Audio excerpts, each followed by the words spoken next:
Lipton Tea and Lipton Soup present Inner Sanctum Mysteries.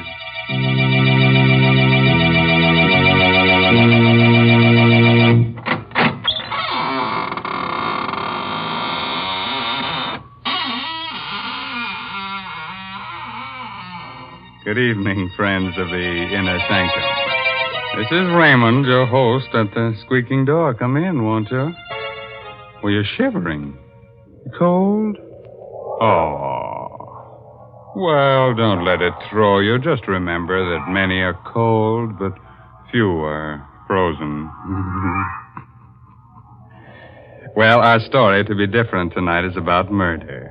Murder and a clock. So, if you've got a little time to kill, let's do it now, huh? Why, Mr. Raymond, nobody can really kill time. Well, maybe not, but you certainly can frighten it. Didn't you ever hear of an alarmed clock?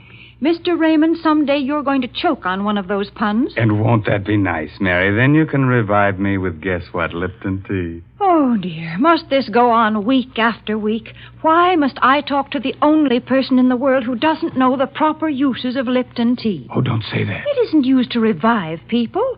At least not in the way you mean it. Of course, lots of folks do find that Lipton's makes the day seem brighter. Yes, it sort of helps them through their housework to sit down now and then between meals, as well as at dinner and supper, and enjoy a cup of Lipton tea. And the reason why Lipton's is so satisfying is because of that one little word, brisk. B-R-I-S-K. Tea experts say that Lipton's has a brisk flavor, which means that it always tastes tangy and bracing. It's never flat or wishy-washy. So folks ask for Lipton tea at your grocer's. You just don't know how good tea can be till you've tried Lipton's. Yes, and when you leave the grocer, step next door to the clockmaker's shop and ask him for the Judas clock. If he doesn't have it on hand, just ask him to give you the works. Yes, the title of tonight's story is The Judas Clock. It's an original radio play by that old clock watcher, Christopher Mayo. Our star is Barry Kroger, who plays the role of Sebastian Packer. I'm told you're an expert clock repairman, Mr. Packer, madam. Well, yes, I suppose I am. Well, I have a clock. Rather, my husband has, and it hasn't run for years. Would you have a look at it? Well, can't you bring it in? Oh, heavens, no. It weighs 500 pounds. Oh. One of those huge marble things. Italian Renaissance, I'd say. Marble? Italian? Well, can you describe it further? Well, it's rather unusual. Black marble, heavily carved with biblical characters. The ivory face has a beautifully etched scene on it, but it's a gruesome one. Gruesome? What kind of a scene? It's a picture of a man hanging from a tree. Judas. His face is positively ghastly. The Judas clock. I knew without seeing it why the clock wouldn't run. It had been built in Italy for a prince of the House of Savoy in 1598. He conceived the idea when he discovered that his family's treasures included the 30 pieces of silver of Judas Iscariot. The clock was made to run only when the 30 silver coins of Judas were in place in the clock's hollow weights. 15 in each weight. And the coins had been in my possession since the day of my father's death. Somewhere inside me, that clock still beats its deep-throated song, and I have but to close my eyes to hear again my father's voice. It's an evil clock, son, as evil as Satan himself, and it's cursed. There is a legend that every man who has owned it has died a violent and bloody death. Well, Mr. Packer, can you fix it? Oh, I'm sorry. I was daydreaming. Well, yes. Does Mr. Arnold. Arnold. Does Mr. Arnold know that you're having the clock repaired? No. We've only been married a few weeks, and I'd like to have it working when he comes back to town tomorrow. Sort of a surprise. Yes, I see. Well, I'll be there in half an hour, Mrs. Arnold.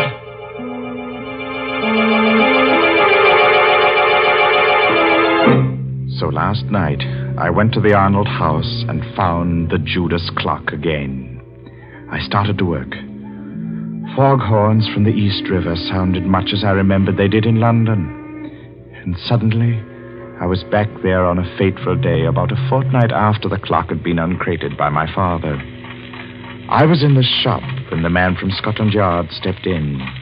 He walked straight to the clock and stared at it. Good afternoon, sir. Does the clock interest you? Very much. When did you acquire it? A cousin bought it at an auction in Italy, and I'm displaying it for sale and consignment. My name's Pettibone, Scotland Yard. I've been looking for this clock for a month. It was stolen in Italy. Stolen? Yes, Mr. Packer. And worse, murder was done.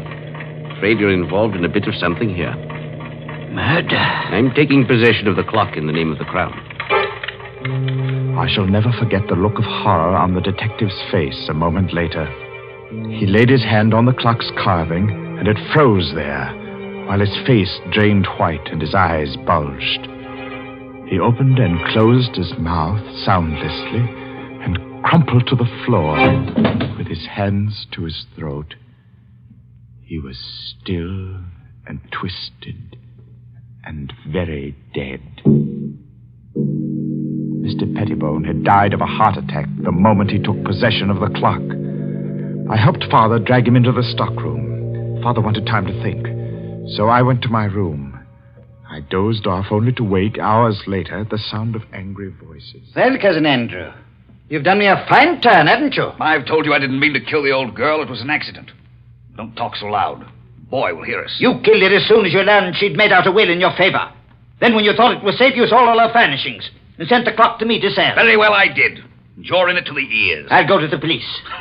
And how will you explain poor, stiff Mr. Pettibone lying in your stockroom all this while? Besides, Timothy, there's nothing to fear now Pettibone's gone. He was the only one who suspected me.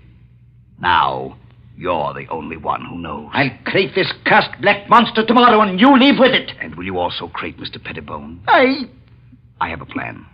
Here, sit down in this chair, right here.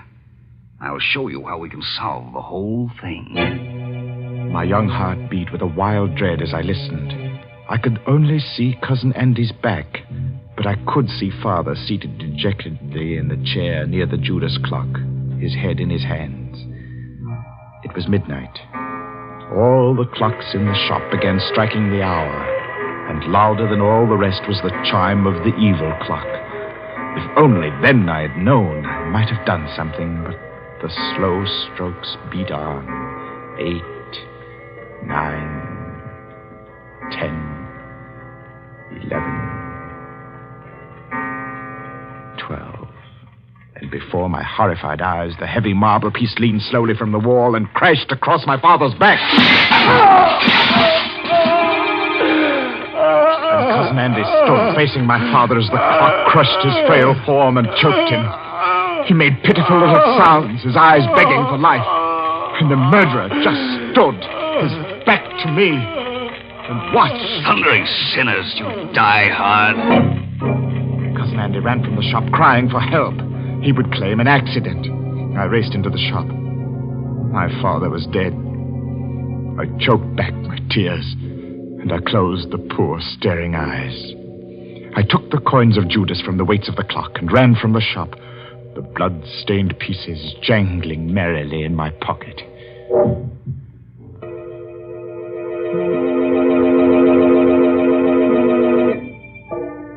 Armed with the notion that the coins were of value, and the definite notion that I must eat, I approached one of the many dingy little curio shops in the Limehouse district.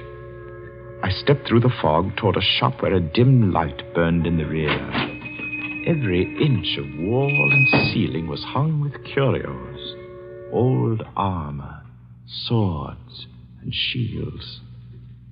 I would have run out, but a weazened, apish man barked at me from the rear. Well, what you want? I have something to sell. What you got?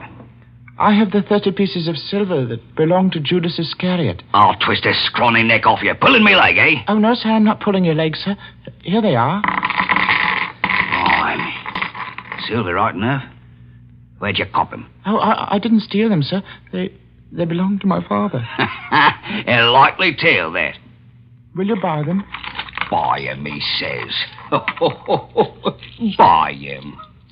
Get out of here before I cause a bobby, you scamp. Get out! Oh, no, give me my coins. Get out or I'll come about and fetch you a sound one. The ugly brute came toward me. He held my coins, clutched in a tight, hairy fist. Before I could move, he had struck me. And I hit the wall with a clatter. And then it happened again. For the second time that night, the curse of the Judas clock struck.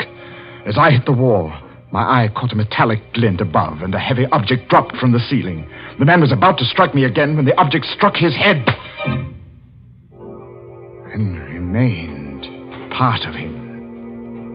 He fell. His skull split in two by a hangman's axe. I clamped my mouth on a cry and pried the man's fist open. The fresh blood made it hard, but I recovered the coins. And I stumbled in panic through the shop and out into the night. And the fog of London never swallowed a more frightened and lonely boy.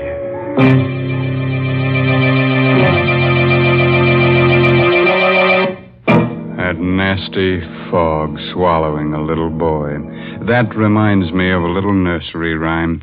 Hickory dickory dock, the mouse ran up the clock. The clock struck 2. Look out, it might strike you. Heavens, I'm glad I don't own that terrible clock. Oh, don't say that, Mary. Just think, if you had the Judas clock, then time wouldn't hang heavily on you. No, it would fall on you. Well, if it did fall and you rescued me, wouldn't that make you a time saver?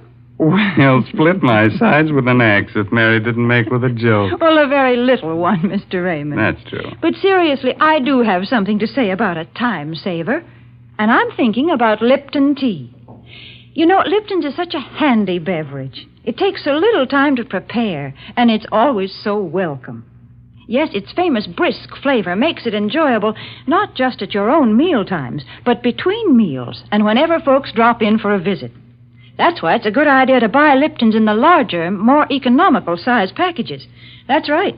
The larger packages are much thriftier. So you see, it's wise to keep on hand a really good supply of that brisk-flavored Lipton tea. Oh, sure, it'll come in handy to warm up the chills you get from these inner sanctum stories. And, brother, you're going to shiver plenty with Barry Kroger as Sebastian Packer as this story goes on about the Judas clock. I hadn't touched those horrible coins of Judas Iscariot since the day the storekeeper was killed. By now, I half believed the legend that death followed them.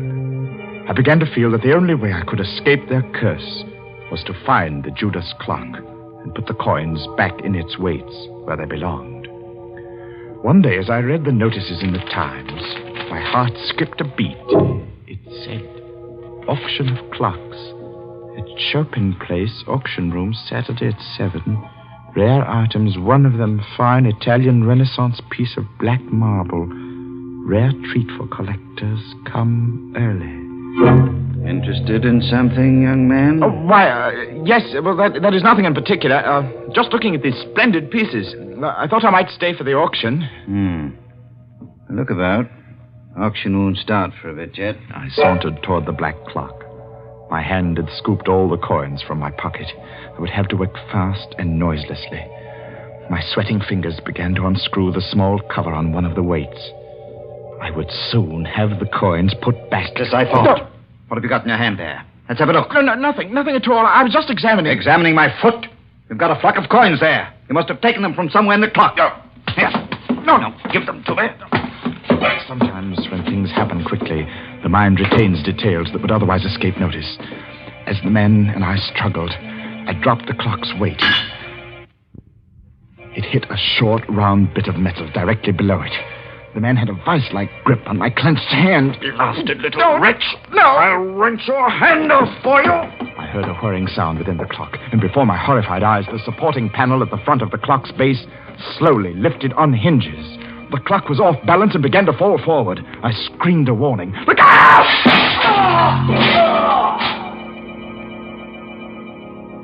The auction man was dead, mashed to a pulp of bone and blood beneath the clock, as my father had been. I ran to the door and out into the street. I was right back where I'd started. Only now I knew that my father had been murdered by Cousin Andy.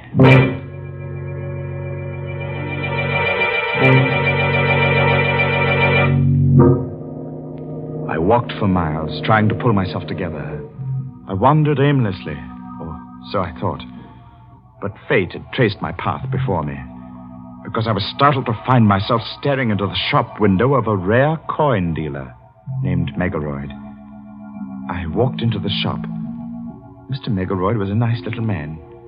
He smiled a bit quizzically at my firm belief that I possessed the betrayal coins of Judas. I poured them onto his counter. Oh, I say, you could be right, you know. Oh, these are the right era. I say, suppose they are. Let me put a glass to them. Mr. Megaroyd, would they be worth a great deal, even if they weren't the... Well, let me see. Yes, gracious, yes, they should be worth a great deal as collector's items alone. Well, Mr. Megaroyd, I feel that there's something I should tell you about these pieces. They... Yes? Oh, it's not important. Oh, well, now, just a moment. I have a catalogue on this here in my show window. I'll fetch it. Just a jiffy. The coins lay on the counter. I watched Mr. Megaroyd run down the aisle. As he approached the display window, his foot caught in an electric wire which lay across the floor. The lights went out, and I saw him pitch forward and... Ah! Mr. Megaroyd! Mr. Megaroyd!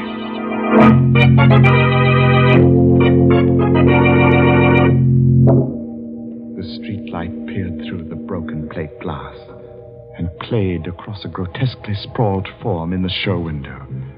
I needed no more light than there was to see what had happened.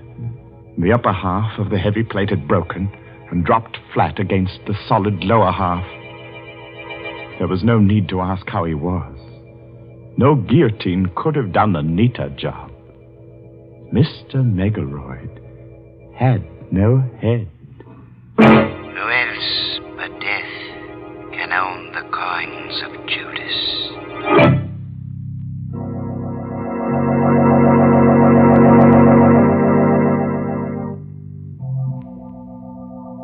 Tonight, I shall find out if Mr. Arnold is Cousin Andrew. If he is, I shall feel no remorse in killing him tonight. Because while working to repair the Judas clock last night, I discovered how my father's accidental death had been well-conceived, diabolic murder.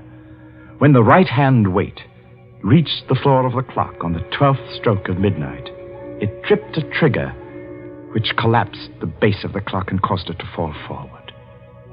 My father had died on the 12th stroke of midnight. Have you finished, Mr. Packer? No, Mrs. Arnold. I shall have to come back tomorrow night. What time do you expect Mr. Arnold tomorrow? About 11, I'd say. Will you be finished by then? Well, I think so. I'll have to take these weights to the shop with me, though. Something has to be added to them. Well, of course, Mr. Packer. Mr. Arnold will be so surprised to see the clock running, won't he? He'll be very surprised, Mrs. Arnold.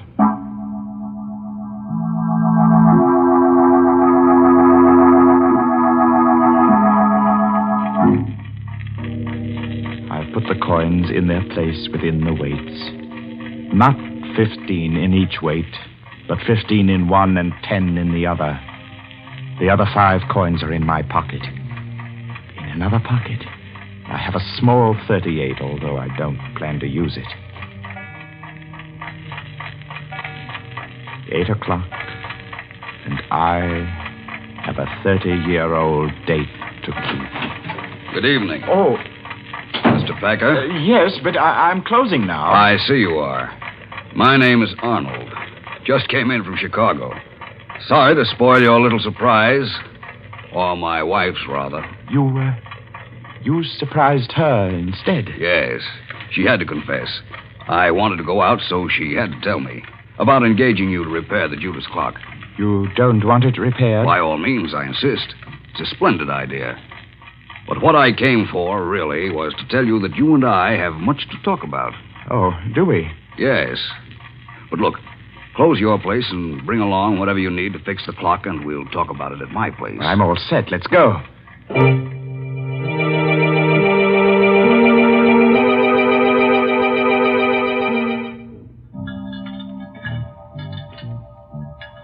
Think you'll have it fixed in time to strike midnight? Oh, yes. Yes, it will strike at midnight. Right.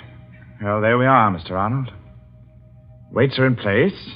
Let's see. It's exactly 10 minutes before midnight. Set the hands. And just a little shove on the pendulum. So. And the Judas clock ticks again. It's an evil clock, son. Evil as Satan himself. The Judas clock wakes from a 30-year sleep. Hey, Cousin Sebastian. Cousin? What? That's what I wanted to tell you. My wife told me your father owned this clock in London. Oh, well, yes. I was your father's cousin. You're Sebastian Packard, the little boy who ran away that night. Cousin Henry. Yes. I wonder how much you know of that horrible night when your father was killed. Well, I know the clock fell on Father. I heard the sound from my room, and I was so frightened. I ran down the rear steps in time to see them carry Father away. He was all covered up. So that was why I didn't find you in your room afterward. It happened so fast. We were sitting, talking. The clocks were striking 12. Suddenly, the base of the clock seemed to cave in, and... I know. I bought the clock at an auction a few years later. Had it all fixed. It's good and solid now. I saw to that. Yes, sir. Well, I suppose I'll run along now, Cousin Andy. Nonsense. Let's make up for lost time and get acquainted. Well... Come now, I have some fine old port from England here. About... Sit down a while. No, not that chair. No? This one's a lot more comfortable. It's a funny thing. When you work with clocks, as long as I have, you get to philosophizing about time. That's so. How? Well, here I sit by the big clock, just as my father sat 30 years ago. You know how many seconds ago that was, Cousin Andy? No. Do you? Well, 315,360,000 seconds in 10 years. That'd be 9,460,800,000 seconds in 30 years. You've got quite a mechanical mind, Sebastian. Here, try this port. Thank you. Here's to Father.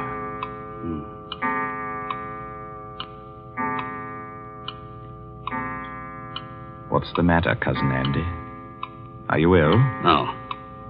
Your face is quite drawn, gray. Shut up.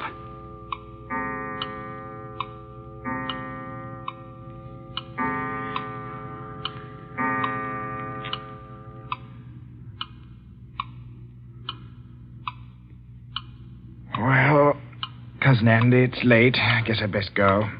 You know, you do look awfully sick. Oh, don't get up, old man. Sinners, Here, sit down and relax. Take my chair. It's the more comfortable. Why, you're shaking like a leaf. Now, just sit quietly. I'll see myself out. Thundering sinners, Good night, Cousin Andy. Oh, Sebastian. Get it off. Sebastian, in heaven's name.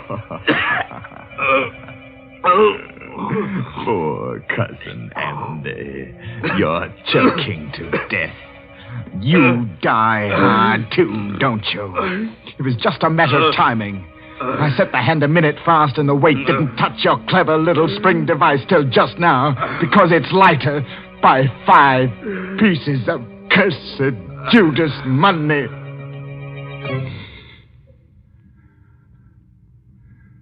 Rest easy, Father.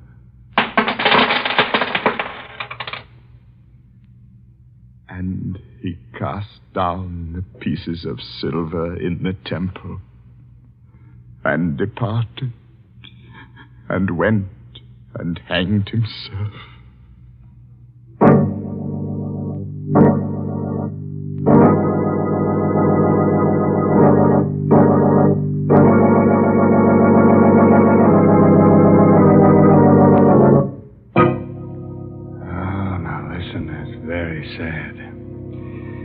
But a fine chime was had by all. Anybody want to buy a large grandfather clock? I'm in the market for a sundial myself. A sundial? My, they are old-timey. Say, Mr. Raymond, if you're afraid of clocks that tick, why don't you try to get hold of one of those old Egyptian water clocks? Oh, Mary, now you're going to tell me that when tea time comes around, the water begins to boil in the clock? Well, that would be quite an invention. But no, Mr. Raymond, right now I'm not going to talk about Lipton tea. Instead, I'm going to tell our listeners about an important job that lies ahead. A fight that's far from finished. Yes, the battle for Japan. Our government says that this Pacific War will be one of the most bitter and difficult in history. Never before has a nation fought so far away from its own shores. And to support this fight, we at home must work even harder at our home front activities. We must keep on buying more and more bonds, and we must hold on to them. And above all, we must stay on our war job until the job in the Pacific is over.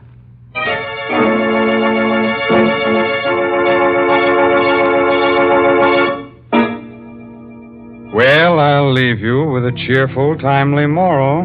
Oh, that goes with tonight's story. No extra charge. Now, you can figure out how many seconds you've lived. All right, that's your pastime. But you can't figure out how many you've got left. That's just, sometime. You know what I mean? Well, I'll see you in just 604,800 seconds from right now. Well, that's next Tuesday night at 9 o'clock, of course. By the way, this month's Inner Sanctum mystery novel is The Lucky Stiff by Craig Rice. Well, now it's really time to close that there squeaking door until next Tuesday night when Lipton Tea and Lipton Soup bring you another Inner Sanctum mystery directed by Himan Brown. So until then, good night. Pleasant dreams.